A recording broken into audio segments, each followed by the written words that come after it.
സർപ്രൈസായി തിയേറ്ററിൽ Indian 3യുടെ teaser. വീരശേഖരനായി Kamal Haasan. Indian 2 കണ്ടിറങ്ങാനിരുന്ന പ്രേക്ഷകർക്ക് മുന്നിലെത്തിയത് Indian 3യുടെ teaser.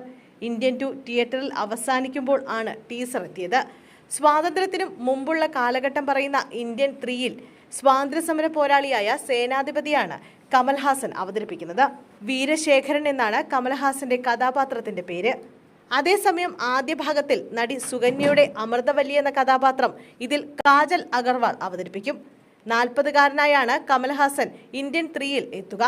D ageing സാങ്കേതികവിദ്യയുടെ സഹായത്തിലാണ് താരം ചെറുപ്പമായി എത്തുന്നത്. 40 വയസ്സുകാരനായാണ് കമൽ എത്തുന്നത്. അതേസമയം വലിയ പ്രതീക്ഷകളോടെ എത്തിയ ഇന്ത്യൻ 2വിന് സമ്മിശ്ര പ്രതികരണമാണ് ലഭിച്ചത്. രണ്ടാം ഭാഗം പ്രതീക്ഷകൾക്കൊത്ത് ഉയർന്നില്ലെന്നും വളരെ ദയനീയമായ ഫസ്റ്റ് ഹാഫ് ആണെന്നും ചിലർ അഭിപ്രായപ്പെട്ടു. എന്നാൽ തമിഴകത്തെ അടുത്ത ബ്ലോക്ക് ബസ്റ്റർ ചിത്രമാവുമെന്നും അഭിപ്രായങ്ങൾ വന്നു. പോസിറ്റീവ് റിവ്യൂകളിൽ ഒരു ശങ്കർ സിനിമയ്ക്ക് വേണ്ട എല്ലാ കൊമേഴ്ഷ്യൽ എന്റർടൈനർ ഘടകങ്ങൾ ഉൾപ്പെടുത്തിയിട്ടുണ്ടെന്നും അവകാശപ്പെടുന്നു. മൂന്നാം ഭാഗത്തിനുള്ള സാധ്യതകൾ കൂടി അവശേഷിപ്പിച്ചാണ് രണ്ടാം ഭാഗം അവസാനിക്കുന്നത്. കമൽഹാസന്റെ മേക്കപ്പിനെയും വിമർശിച്ച് പ്രേക്ഷകർ എത്തിയിരുന്നു. കൂടാതെ ആദ്യ പകുതിയെയും ഗാനങ്ങളെയും ട്രോളാനും പ്രേക്ഷകർ മടിച്ചില്ല. 250 കോടി ബജറ്റിലാണ് ഇന്ത്യൻ 2 ഒരുങ്ങിയത്. ശങ്കറിന്റെ സംവിധാനത്തിലെത്തിയ ചിത്രം ഉദയനിധി സ്റ്റാലിനും എ സുഭാസ്കരനും ചേർന്നാണ് നിർമ്മിച്ചത്.